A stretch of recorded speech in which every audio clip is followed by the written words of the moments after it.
ನನ್ನ ಪ್ರಶ್ನೆ ಇಷ್ಟೇ, ಮೊನ್ನೆ ಜಿಲ್ಲಾಧಿಕಾರಿಗಳಿಗೆ ಹಾಗೂ ಸರ್ಕಾರಕ್ಕೆ.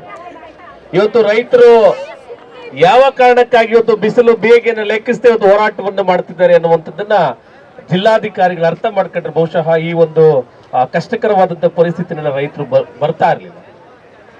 ಯಾವ ಕಾರಣಕ್ಕಾಗಿ ಇವತ್ತು ರೈತರು ನನ್ನ ಕಚೇರಿ ಮುಂದೆ ನಿಂತ್ಕೊಂಡು ಹೋರಾಟವನ್ನು ಮಾಡ್ತಾ ಇದ್ದಾರೆ, ರೈತರಿಗೆ ನಾನು ಏನು ಮಾಡಬಹುದು ಎನ್ನುವಂಥದ್ದನ್ನ ತಾವು ಕಲಿತಂತಹ IAS ಪಾಠದಲ್ಲಿ ತಾವು ಅದನ್ನ ವಿಭಜಿಸಿಕೊಂಡಿದ್ರೆ ಇವತ್ತು ರೈತರು ಬೀದಿಗಿಳಿದು ಹೋರಾಟ ಮಾಡುವಂತಹ ಪರಿಸ್ಥಿತಿ ನಿರ್ಮಾಣ ಆಗ್ತಿರಲಿಲ್ಲ.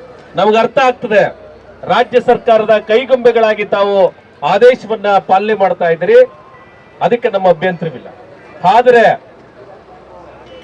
ಉಳುವ ಭೂಮಿಯನ್ನ ಕಿತ್ಕೊಂಡು ಯಾರದ್ದೋ ಪರಬಾರಿಗಾಗಿ ತಾವು ಕೆಲಸ ಮಾಡ್ತಿರ್ತಕ್ಕಂಥದ್ದನ್ನ ರೈತರು ಖಂಡಿಸೋದ್ರ ತಪ್ಪೇನಿದೆ? ಇವತ್ತು ರೈತರನ್ನ ಬಿಸಿಲಲ್ಲಿ ಕೂರಿಸ್ಕೊಂಡಿದ್ದೀರಿ. ಇವತ್ತು ಅನೇಕ ರಾಜಕಾರಣಿಗಳು, ದೇಶದ ಪ್ರಧಾನಮಂತ್ರಿಗಳು ರೈತರ ಹೆಸರಿನಲ್ಲಿ ಹಸಿರು ಶಾಲುಗಳನ್ನ ಹಾಕೊಂಡು ಪ್ರಮಾಣವನ್ನು ಮಾಡ್ತೀರಿ. ಇವತ್ತು ರೈತ ರೋಡ್ನಲ್ಲಿ ಕುಳಿತಂತ ಸಂದರ್ಭದಲ್ಲಿ ಕನಿಷ್ಠ ಅವರ ಸಹಾಯಕ್ಕೆ ಬಾರದಂತ ಪರಿಸ್ಥಿತಿ ನಿಮ್ಗೆ ಬಂದಿದೆ ಅಂತ ಹೇಳಿದ್ರೆ ಬಹುಶಃ ಮುಂದಿನ 2028ರ ಚುನಾವಣೆಗಳಲ್ಲಿ ರೈತ ಅರ್ಥ ಮಾಡ್ಕೊಳ್ಬೇಕು. ಕೊಡುವಂತಹ 4 ಕಾಸಿನ ಆಸೆಗೆ ನಾವು ಮತಗಳನ್ನ ಮಾರ್ಕೊಂಡ್ರೆ ಇಂತಹ ರಾಜಕಾರಣಿಗಳ ಕೈ ಕೆಳಗಡೆ ನಾವು ಇರಬೇಕಾಗ್ತದೆ. ಎಚ್ಚರಿಕೆ. ಪ್ರಬುದ್ಧ ನಾಯಕನನ್ನ ಆರಿಸಬೇಕಾಗ್ತದೆ.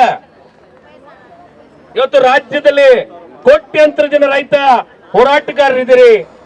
ನೀವೆಲ್ಲ ಮನಸ್ಸು ಮಾಡಿದ್ರೆ ರೈತರ ಪರವಾಗಿ ನಿಲ್ಲುವಂತಹ ನಾಯಕನನ್ನ ಆರಿಸಬಹುದು. ನೀವು ನಿಮ್ಮ ಮೇಲೆ ಆಣೆ ಮಾಡುವಂತವನ್ನ ನೀವು ಆರಿಸಬೇಡಿ. ನಿಮ್ಮ ಮೇಲೆ ಆಣೆ ಪ್ರಮಾಣ ಮಾಡಿ ಗದ್ದಿಗೆಯರನ್ನ ನೀವು ಆರಿಸಬೇಡಿ. ನಿಮಗಾಗಿ ದುಡಿಯುವಂತವನನ್ನ, ನಿಮಗಾಗಿ ನಿಂತು ಬಿಸಿಲಲ್ಲಿ ನಿಂತು ಹೋರಾಟ ಮಾಡುವಂತ ನೀವು ಆಯ್ಕೆ ಮಾಡಿ. ತಾವು ಗಮನಿಸ್ತಾ ಇದ್ದೀರಿ, ನಿನ್ನೆ ರಾತ್ರಿಯಿಂದ ವಿಶೇಷ ವಿಧಾನಸಭೆ ಅಧಿವೇಶನದಲ್ಲಿ ವಿರೋಧ ಪಕ್ಷದವರು ಅಹೋರಾತ್ರಿ ಧರಣಿಯನ್ನು ಮಾಡ್ತಾ ಇದ್ದಾರೆ. ನಿಮಗೋಸ್ಕರ ಮಾಡ್ತಾ ಇದ್ದಾರಾ? ಇಲ್ಲ. ಅವರ ರಾಜಕೀಯ ಇಚ್ಛಾಶಕ್ತಿ ಈಡಬೇಕು, ತಿಮ್ನಾಪುರ ರಾಜೀನಾಮೆ ಕೊಡ್ಲಿಕ್ಕೋಸ್ಕರ ಮಾಡ್ತಾ ಇದ್ದಾರೆ. ಯಾಕೆ? ಅವ್ರಿಗೆ ನೈತಿಕತೆ ಇರಲಿಲ್ವಾ? ರಾಮನಗರದಲ್ಲಿ ರೈತರು ಹೋರಾಟವನ್ನು ಮಾಡ್ತಾರೆ. ರೈತರ ಪ್ರತಿನಿಧಿಯಾಗಿ ರೈತರ ಬೆಂಬಲಕ್ಕೆ ನಾನು ಬಂದು ರೈತರ ಅಹವಾಲುವನ್ನ ಕೇಳಬೇಕು. ಇದೇ ಜಿಲ್ಲಾಧಿಕಾರಿ ಕಚೇರಿ ಮುಂದೆ ನಿಂತ್ಕೊಂಡು ನಾವು ಜಿಲ್ಲಾಧಿಕಾರಿಗಳನ್ನ ಪ್ರಶ್ನೆ ಮಾಡ್ಬೇಕು ಅನ್ನೋದಿರ್ಲಿಲ್ವಾ?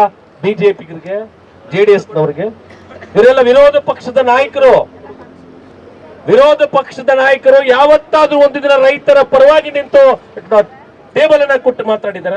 ಇಲ್ಲ. ಇವತ್ತು ಸಹ ಅಹೋರಾತ್ರಿ ಪ್ರತಿಭಟನೆ ಮಾಡ್ತಿರ್ತಕ್ಕಂಥದ್ದು ಯಾವುದೋ ಒಬ್ಬ ವ್ಯಕ್ತಿ ರಾಜೀನಾಮೆಗೋಸ್ಕರ ವಿನಃ ಯಾವುದೇ ರೈತ ಪರರಾಗಿ ಅಲ್ಲ ಅನ್ನುವಂಥದ್ದನ್ನ ನಾವು ಮನದಟ್ಟು ಮಾಡ್ಕೊಳ್ಬೇಕು. ನಾವು ಮನದಟ್ಟು ಮಾಡ್ಕೊಂಡ್ರೆ ಇಂತಹ ಚುನಾಯಿತ ಪ್ರತಿನಿಧಿಗಳನ್ನ ಸರಿಯಾದ ಸಂದರ್ಭದಲ್ಲಿ ಸರಿಯಾದ ವ್ಯಕ್ತಿಯನ್ನ ಆರಿಸಿದಾಗ ಮಾತ್ರ ನಮ್ಮ ಕಷ್ಟಗಳಿಗೆ, ನಮ್ಮ ಬೇಡಿಕೆ ಈಡೇರ್ತದೆ.